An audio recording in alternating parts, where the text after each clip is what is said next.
দর্শক, news views 24 আপনাদের সাথে আজকে আমি ফারাবি হাফিজ। আপনারা হয়তো জানেন যে জাতীয় পার্টির বর্তমান চেয়ারম্যান এবং সাবেক স্বৈরশাসক এরশাদের যে মামলাটি ছিল বিমানের রাডার ক্রয় সংক্রান্ত, সেই মামলার রায়ে তাকে নির্দোষ বলে আদালত রায় ঘোষণা করেছে।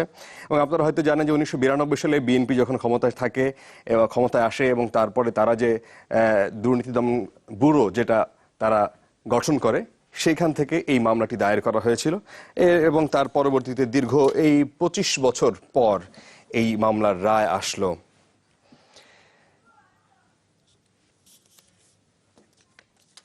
এই মামলা সম্পর্কে আপনাদের যদি আরেকটু ধারণা দিয়ে রাখি, 1992 সালে দায়ের করে এই মামলাটি, তৎকালীন আপনাদেরকে যেটা বললাম যে দুর্নীতি দমন ব্যুরো, এবং সেখানে এরশাদের পক্ষে একজন আইনজীবী ছিলেন, তিনি আমাদের সাথে আজকে যুক্ত হবেন, এবং দুর্নীতি দমন কমিশন থেকে যিনি এই মামলাটি লড়েছেন তিনিও আমাদের সাথে যুক্ত হচ্ছেন।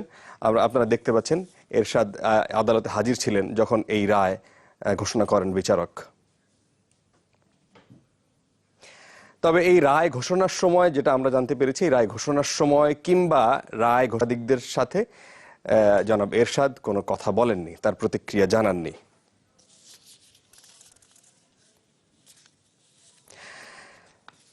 এই মামলার ক্ষেত্রে দুর্নীতি দমন কমিশন কি ভূমিকা রেখেছে এবং আদালতের যে পর্যবেক্ষণ আপনারা হয়তো জেনেছেন ইতিমধ্যেই, যে আদালত বলেছে যে পর্যাপ্ত সাক্ষ্য উপস্থাপন করা হয়নি দুদকের পক্ষ থেকে। আমাদের সাথে রয়েছেন দুদকের আইনজীবী জনাব খুরশিদ আলম খান। জনাব খান, এই রায় নিয়ে আপনার প্রতিক্রিয়া প্রথমেই শুনতে চাই। জি, আপনাকে অশেষ ধন্যবাদ। আমি রায় শুনেছি, আমার বিজ্ঞ পাবলিক প্রসিকিউটর আমাকে রায় অবগত করেছেন। সত্যি বলতে কি আমি হতাশ, কারণ আদালতে আমরা 12 জন সাক্ষী উপস্থাপন করেছি এবং 12 জন সাক্ষীর মৌখিক সাক্ষীর ভিত্তিতে আমরা দালিলিক সাক্ষী উপস্থাপন করেছি এবং সেগুলি আদালত ডিসবিলিভ করলো। রায় হয়তো পূর্ণাঙ্গ রায়ের কপি পেলে আমি বুঝতে পারবো কি কারণে উনি এটা ডিসবিলিভ করবেন। তবে আমরা কমিশনের সঙ্গে আলাপ করেছি, কমিশন সিদ্ধান্ত নিয়েছে এটা আপিল করবে উচ্চতর আদালতে। আপনারা জানেন এই রায়ের পিছনে একটি ব্যাকগ্রাউন্ড আছে।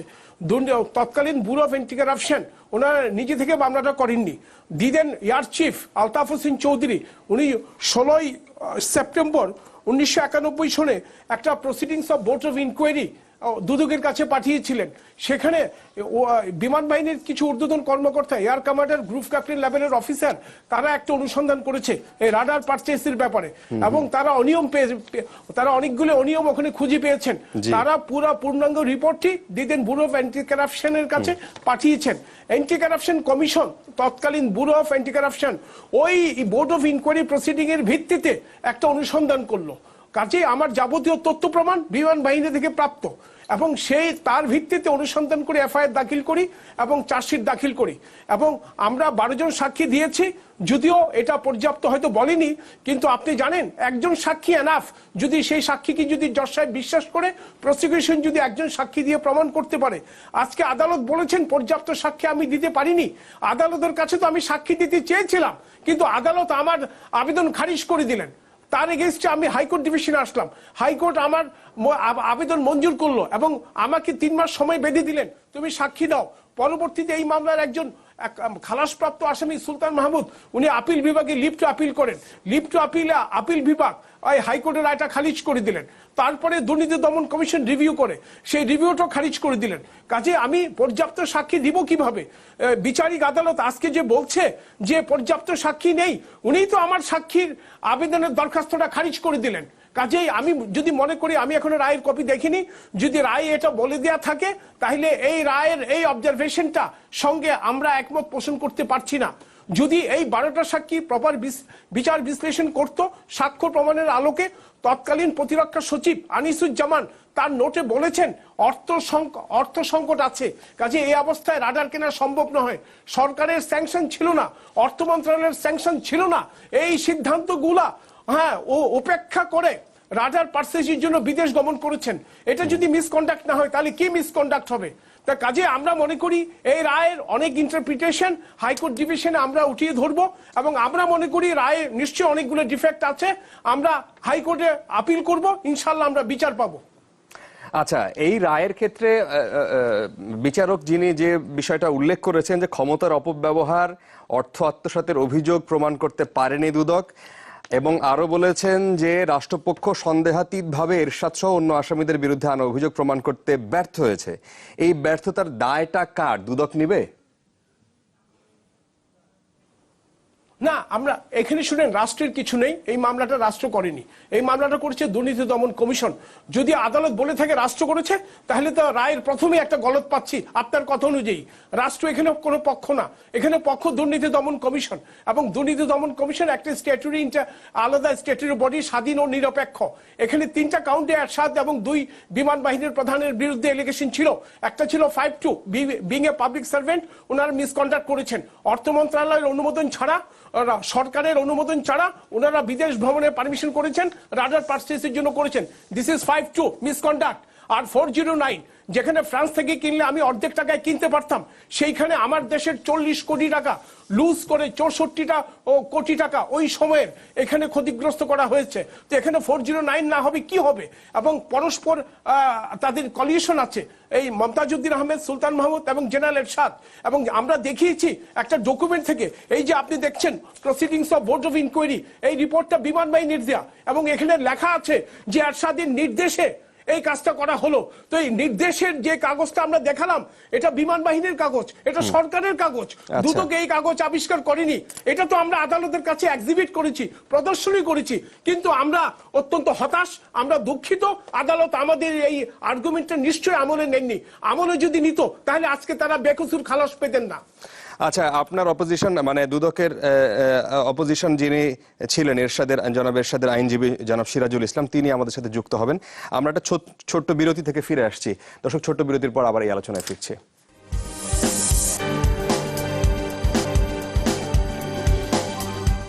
আরো একবার আমন্ত্রণ নিউজ ভিউজ 24-এ। রাডার দুর্নীতি মামলায় খালাস পেয়েছেন এরশাদ, জাতীয় পার্টির চেয়ারম্যান। সেই বিষয়টি নিয়ে আজকে আমরা আলোচনা করছি। দুর্নীতি দমন কমিশনের আইনজীবী খুরশিদ আলম আমাদের সাথে রয়েছেন। জনাব খুরশিদ আলম, আপনি এই বিষয়টা যদি আপনাকে একটু মনে করিয়ে দিই, আদালত আজকে রায়ের ক্ষেত্রে আরো বলেছেন যে কোন আসামি ঠিক কিভাবে এই রাষ্ট্রীয় টাকা আত্মসাৎ করেছে সেটি সুস্পষ্টভাবে প্রসিকিউশনে আপনারা দাখিল করতে পারেননি। এবং আরো একটি কথা বলেছেন যে এই মামলার তদন্তের ক্ষেত্রে গুরুত্বপূর্ণ সাক্ষী ছিলেন তৎকালীন প্রতিরক্ষা সচিব MA আনিসুজ্জামান এবং তৎকালীন মন্ত্রী আলতাফ হোসেন চৌধুরী। তাদের সাক্ষ্য নেওয়া হয়নি, সেটি কেন? জি জি জি জি জি আপনাকে ধন্যবাদ। দেখুন, দুর্নীতি দমন কমিশন পর্যাপ্ত সাক্ষী দিতে পারেনি, সেটা আপনাকে আগেও বলেছি। আনিসুজ্জামানের কাছে অনেকবার নোটিশ দিয়েছেন, নোটিশ ফেরত আসছেন, যিনি বর্তমানে মার্কিন যুক্তরাষ্ট্রে অবস্থান করছেন। আলতাফ হোসেন চৌধুরীর কাছে নোটিশ গিয়েছেন, কিন্তু ওনারা আসেননি। পরবর্তীতে যখন আমাদের 12টা সাক্ষী হওয়ার পরে আর্গুমেন্ট ক্লোজ করে দেওয়া হলো, তখন আমরা বললাম যে আমাদের কিছু সাক্ষী খুবই জরুরি, তাদেরকে এক্সামিন করা উচিত। আমরা তাদেরকে রিকল ছিলাম। আপনারা জানেন এই মামলায় চার্জশিটে 38 জন সাক্ষী ছিল, 5 জন সাক্ষী মারা গিয়েছিল। পরবর্তীতে যারা এয়ার কমান্ডার ঊর্ধ্বতন বিমান বাহিনীর কর্মকর্তা ছিলেন, তাদের বাসায় নোটিশ গিয়েছে, নোটিশ এয়ার হেডকোয়ার্টারে গিয়েছে, এয়ার হেডকোয়ার্টার থেকে রিপোর্ট দেওয়া হয়েছে। ওনারা এখন কেউ মার্কিন যুক্তরাষ্ট্রে থাকেন, কেউ বাড়িধারা DOHS-এ থাকেন, কিন্তু তাদেরকে পাওয়া যাচ্ছিল না। পরবর্তীতে আমরা আবার চেষ্টা করেছি, আমাদের দরখাস্তের ভিত্তিতে আদালত পুনঃ সামন্স দিয়েছেন। এখন যদি আদালতে যদি সাক্ষী না আসে, তাহলে আমরা কি করতে পারি? আমাদের দুর্বলতা কোথায়? স্যার, সেই ক্ষেত্রে এটা পরিষ্কার হয় না যে আপনাদের এখানে কিছুটা দুর্বলতা বা একটু অনীহা কাজ করেছে মনে হয় না? আমি না, প্রশ্নই আসে না। আমি শুনেন, না সেটা প্রশ্নই আসে না। শুনেন, আমাদের যদি অনীহা কাজ করতো, তাহলে আমরা সাক্ষী পুনঃ তলবের জন্য আদালতে প্রার্থনা করতাম না। বিচারিক আদালত যখন আজকে যিনি রায় দিলেন, মাননীয় জ্যেষ্ঠ বিচারক কামরুল হোসেন মোল্লা মহোদয়, উনি কাছে যখন আমরা দরখাস্ত দিলাম আমার সাক্ষী পুনঃ তলব করা হোক, উনি যখন খারিজ করলেন, আমরা হাইকোর্টে আসলাম। তাইলে তো আমরা হাইকোর্টে আসতাম না। হাইকোর্ট যখন আমাদেরকে পারমিশন দিল, এই মামলার একজন খালাসপ্রাপ্ত আসামি সুলতান মাহমুদ, উনি আপিল বিভাগে গেলেন। আপিল বিভাগ হাইকোর্টের রায়টা রিভার্স করে দিলেন। তারপরে আমরা দুর্নীতি দমন কমিশন রিভিউ দাখিল করেছি, সেটাও আমাদের খারিজ হলো। তা আমাদের অনীহা আপনি কোথায় দেখতে পাচ্ছেন? আদালত কিভাবে দেখতে পারলো আমাদের অনীহা? আদালত যদি এই অবজারভেশন দিয়ে থাকে, আমি বলবো এটা কন্ট্রাডিক্টরি ওনার অভিমত। এই অভিমত মোটেই ঠিক না। আমি তো সাক্ষী আনার জন্য আপনার কাছেই আবেদন দিয়েছিলাম, তাহলে তো আদালত আমার আবেদন খারিজ করলো কেন? সেই Number one. সেই Number ক্ষেত্রে two, একটা অভিযোগ সাধারণ মানুষ অনেক সময় করে থাকেন যে দুদকের নিজস্ব প্রসিকিউশন ইউনিট নেই। সেই ক্ষেত্রে আপনারা যারা চুক্তিভিত্তিক নিয়োগপ্রাপ্ত, আপনাদের একটু অনীহা এখানে বা আন্তরিকতার অভাব কিছুটা পরিলক্ষিত হয়, কি বলবেন? সেই প্রশ্নটা আপনার কাছে একটু পরে শুনবো। আমরা যিনি এরশাদের পক্ষে লড়েছেন সেই আইনজীবী জনাব সিরাজুল ইসলাম, তার একটু বক্তব্য শুনে আসতে চাই। আজকে বিজ্ঞ আদালত সুদীর্ঘ রায় প্রদান করেছেন। সমস্ত সাক্ষীর সাক্ষ্য এবং প্রদর্শনী সমূহ এবং মামলার জব্দকৃত আলামত সমূহ এবং রেকর্ড সমস্ত কিছু পর্যালোচনা করে একটি সুন্দর রায় উপহার দিয়েছেন। তিনি বলেছেন, বিজ্ঞ আদালত মামলার সমস্ত কিছু নথিপত্র, সাক্ষ্য প্রমাণাদি, জব্দ তালিকা এবং যাবতীয় কাগজকর্ম পর্যালোচনা করে প্রতীয়মান হয়েছে যে সাবেক রাষ্ট্রপতি জনাব হোসেন মোহাম্মদ এরশাদ সম্পূর্ণ নির্দোষ এবং এয়ার ভাইস মার্শাল প্রাক্তন সুলতান মাহমুদ এবং এয়ার ভাইস মার্শাল প্রাক্তন মমতাজ উদ্দিন আহমেদ সকলেই নির্দোষ। এবং বিজ্ঞ আদালত সন্তুষ্ট হয়ে সকলকে মামলার দায় থেকে খালাস প্রদান করেছেন। রাইট উপহার দিয়েছেন। আমরা রাডার দুর্নীতি মামলায় খালাস পেয়েছেন এরশাদ, সেই বিষয়টি নিয়ে আলোচনা করছিলাম। একটা প্রশ্ন রেখেছি আমরা দুদকের আইনজীবী জনাব খুরশিদ আলম খানের কাছে। আমরা সেই প্রশ্নের উত্তর শুনবো একটা ছোট্ট বিরতির পর।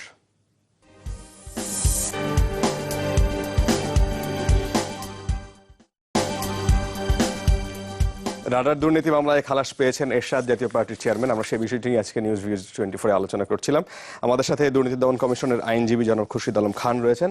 জনাব খুরশিদ আলম খান, যে প্রশ্নটি ছিল আপনার কাছে, খুব ছোট্ট করে যদি উত্তর দেন যে নিজস্ব প্রসিকিউশন ইউনিট, আপনি কি শুনতে পাচ্ছেন আমাকে?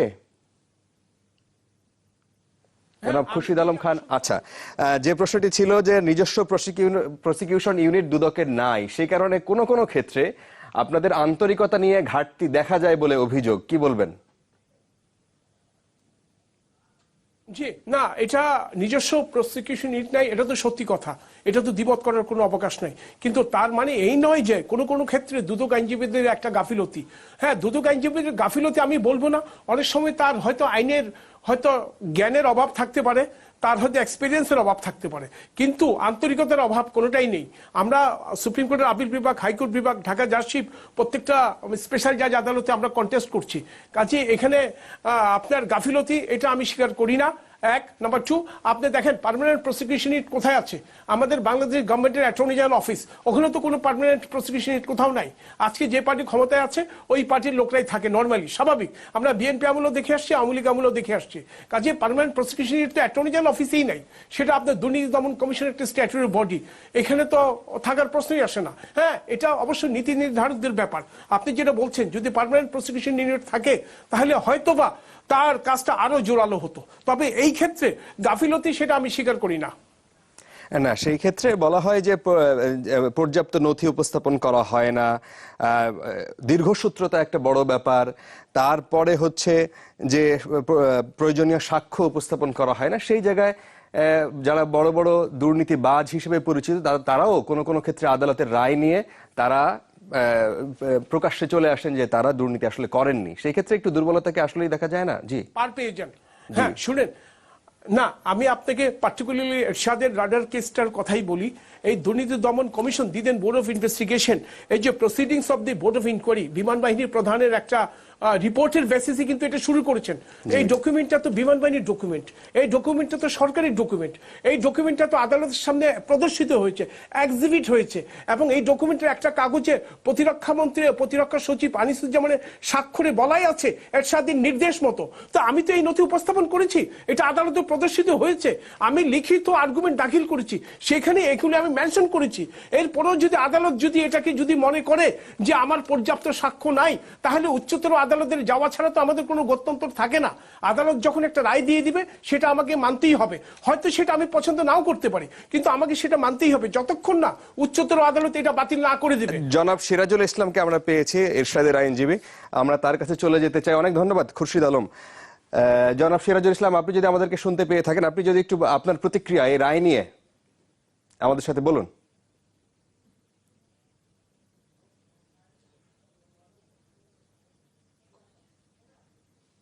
সালে তৎকালীন দুর্নীতি দমন ব্যুরো এই মামলাটি দায়ের করে। জি। অথবা 1994 সালে মামলাটিতে চার্জশিট দেওয়া হয়। অভিযোগ ছিল কি, ওয়েস্টিং হাউস থেকে একটি হাই পাওয়ার রাডার এবং দুটি লো লেভেল রাডার কেনা হয়েছে। কেন তারা ফ্রান্স থেকে কিনল না? রাষ্ট্রপক্ষ, প্রসিকিউশন পক্ষ মোট আপনার এই ইন্টারভিউ অবশ্য আমরা টেলিভিশনের পর্দায় দেখেছি এবং আমাদেরও নিউজে যাবে নিশ্চয়ই। অনেক ধন্যবাদ জনাব শেখ সিরাজুল ইসলাম, এরশাদের আইনজীবী, তিনি আমাদের সাথে যুক্ত হয়েছিলেন। আজকে নিউজ ভিউজ 24 পর্যন্তই। ভালো থাকবেন সবাই।